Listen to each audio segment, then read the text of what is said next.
How are you? I am Roberto Darigrandi, and we are going to continue advancing in this course on accounting for decision making and control. After having had a first part with 4 sessions on the world of financial accounting, primarily focused on financial accounting. Within all of this, of course, within the MBA at Blackwell Global University. So, what we are going to see next has to do with everything related to financial analysis, which is essentially a continuation of what we have already been discussing in the previous point. And for this, I am going to share a slide, a PPT of this second part. So, getting right into this topic of financial analysis, what are the contents? First of all, what is this world of financial analysis? Then, what is vertical analysis in particular? What does horizontal analysis involve? What are the main ratios? How are they applied? And an example through the DuPont methodology. So, moving into what financial analysis is, the question one asks or should ask is, financial analysis for whom? Who are the entities or individuals that are interested or could be interested in the whole realm of financial analysis? So, the first thing to say here is that the objective of financial analysis depends or will depend on who is conducting it. Some potential stakeholders interested in analyzing a company's finances may include the following. For example, shareholders, who are or should be primarily concerned with the company's profitability. They are interested or should be interested in the long term and also, of course, in the risks of their investment. Then there are the creditors. Creditors are primarily interested in the company's ability to pay its long-term and short-term debts. That is to say, we return to the relationship with these aspects of solvency and liquidity. There are the creditors. Next are the suppliers, who are interested in understanding the company's payment capacity, at least in the short term. Workers, of course, seek job stability, in other words, permanence over time, and also, of course, clients who are interested in knowing the stability of the company, especially when there are clients for whom this company is a supplier, or someone who provides very relevant services. Different stakeholders are interested in conducting a financial analysis of the company, but with different emphases and aspects that may or may not need to be explored in depth. Now, in this sense, the first thing is first, and there it has to do with what business we are doing. Let's understand the business, what the company is, and what the sector is. Okay. Because if we don't know, we don't understand either the industry or the sector. And the company, it will be difficult for us to understand or analyze the company's numbers correctly, and we are very likely to reach erroneous conclusions. In this regard, some of the questions we ask to understand the business are, what does the company sell? How much does it sell? What is the size of the company? Are these sales seasonal? Are they stable throughout the year? Have there been any significant events in the last year or recent years that need to be known? What are the competitive advantages that the company has? What are the trends in this sector and among its main competitors? What significant risks does the company face? Currency risk, interest rate risk, inflation risk, credit, raw materials. What are they? And how have the major financial variables, such as liquidity, debt, and profitability, changed over time? We also need to understand Aspects such as operational efficiency in terms of activity levels, as well as the trends in critical sales, costs, operational expenses, etc. What is the impact of the tax costs of financial expenses on the final results? What is the company's debt profile? How is it understood, and how is it expected that the company's short-term versus long-term will be? What is its market share? What has been the company's growth, and what do we expect its growth to be in the medium and long term? So, these numbers or indicators that appear directly or indirectly in a company's financial statements are a consequence of the business we are in and also of how we do it. So, this is like a thermometer, right? You get a temperature reading 36.5, 37, 36. Well, that temperature, is an indicator of our health. Well, it's the same here, okay? Therefore, it is also important to be clear that financial analysis seeks to answer two fundamental questions. How is the company doing today? What is the current situation? And how do we expect it to be in the future? We are talking about the near future, in any case, not the next 20 years. Now, that said, of course, it is much simpler or less complex to answer question 1 than question 2. Because the current situation depends on looking at current numbers that we know and can interpret, both current and past, of course. In contrast, the second question of what we expect for this company in the future depends on things, variables, elements that are not going to happen today will occur in the future, and those particular things or scenarios are unknown to us. We can project it, we can estimate it, but under no circumstances will we know it with certainty. So there appear, as we mentioned earlier, some tools. One of them is what is called vertical analysis. Vertical analysis is a tool that is used to uniformly distribute the economic and financial activities of the balance sheet and income statement of a period, as well as over time, to analyze the management of assets, liabilities, and equity based, of course, on the operational activities of the company, as well as those related to financing. The objective is to understand the relative weight in proportional or percentage terms that it represents. Each account item in relation to a total, which in the case of the balance sheet is the total of assets, liabilities, and equity.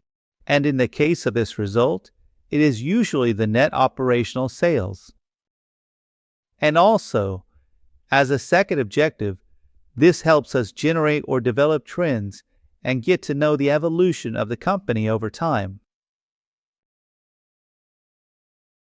So, here we are going to use for this example the statement of financial position or the balance sheet of a well-known company in Chile and part of South America, which is CCU, the United Breweries Company.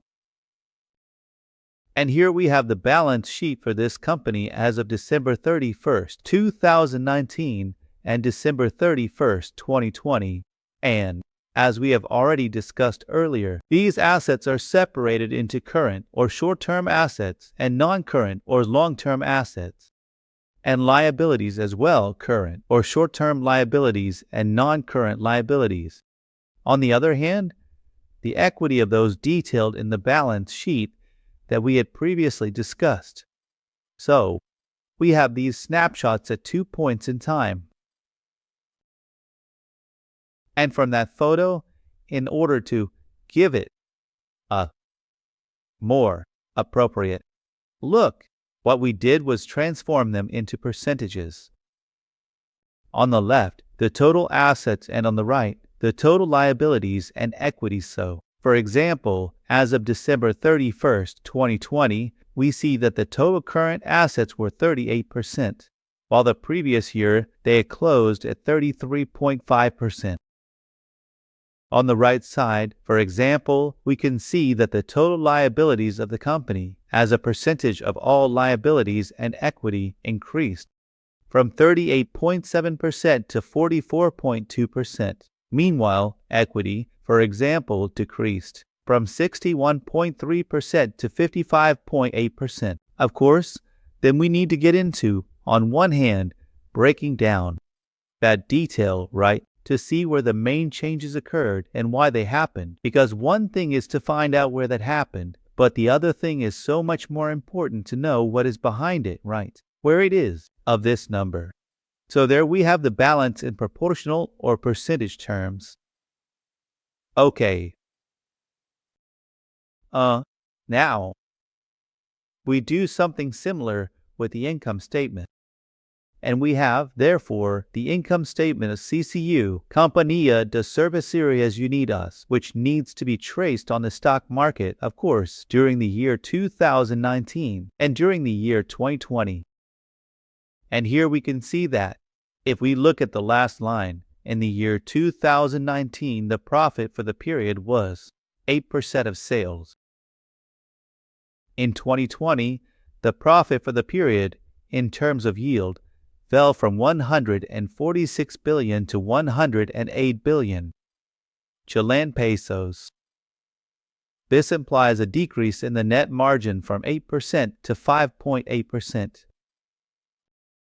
We can also see the EBITDA margin, which was calculated to be 18.4% in 2019, while in 2020 it was 16%. The operating margin also fell from 12.8% to 9.4%, and the gross margin decreased from 50.2% to 47%. Probably, if we start to understand what is behind this, it is likely that what is behind this was the COVID-19 crisis. It could have affected the company more in this case in 2020, right? So here we have a vertical analysis of the income statement of this company, which adds to the vertical analysis of the balance sheet at 2 points in time. As we mentioned, what's important here is not just to perform calculations, but to interpret them correctly in order to give them meaning. Okay. And this is the same, right, as something we already discussed at the balance sheet level. Right in the balance sheet, we also want to understand what is happening, okay?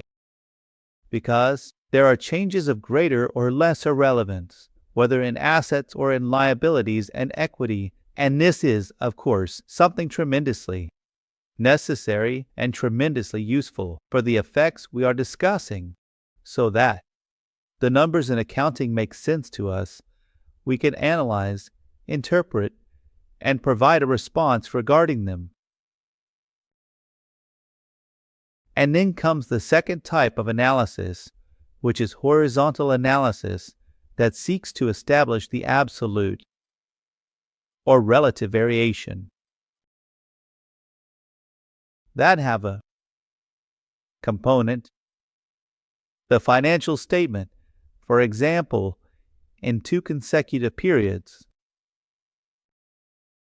For example, to understand what the increase or decrease has been in an account or item over a certain period. And many times this is used, for example, as shown there, to analyze account trends or sales trajectories.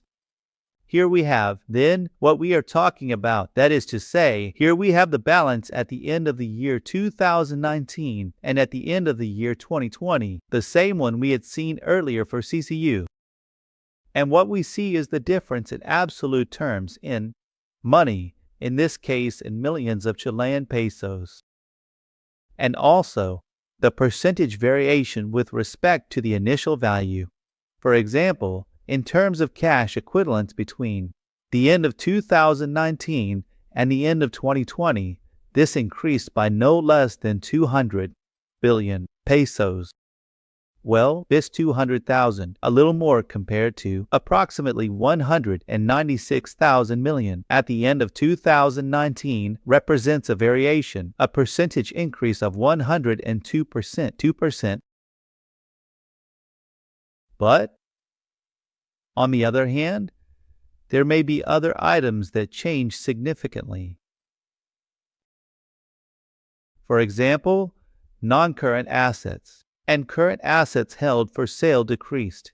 It's not a large amount, but it dropped by 454%. In the end, what one wants to do is not only see the number for each year and the absolute variation, but also the percentage variation. Contagion gives us much more interesting and relevant orders of magnitude for conducting an analysis. Here is the same for liabilities and equity, where one can analyze, for example, that the total liabilities of the company increased by almost 206 billion pesos from the end of 2019 to the end of 2020. Compared to the value of 2019, this is a variation of 23%. The same applies to other items. Therefore, this analysis, these numbers that we try to make sense of, show us how the company's situation should be changing, in this case over 2 consecutive periods, not only looking at absolute changes but also, of course, at percentage changes. And the same goes for concluding this session, which relates to the income statement. Here we have the 2 annual results, 2019 to 2020, and we can also calculate the absolute difference and the percentage difference. So, for example, sales from 2019 to 2020 grew by about 35 billion, along with the cost of sales. They have already increased by 75 billion, so in the net we have a lower gross profit of almost 41 billion pesos. This implies a personal view of a 4% decline, and we expect the same at the level of the various operational items, calculated at the level of debts, and at the level of the other non-operational items before tax profit and the profit itself. As we have mentioned, in this case, the utility of the exercise fell by 37 billion, which represents a decline of 26% for the year 2020. Therefore, this way of looking at the balance sheets, of course, helps us and will allow us to be more precise and specific in our analysis, in such a way that we can effectively respond, hopefully, in the best possible manner to these 2 questions. How do we believe the company will fare?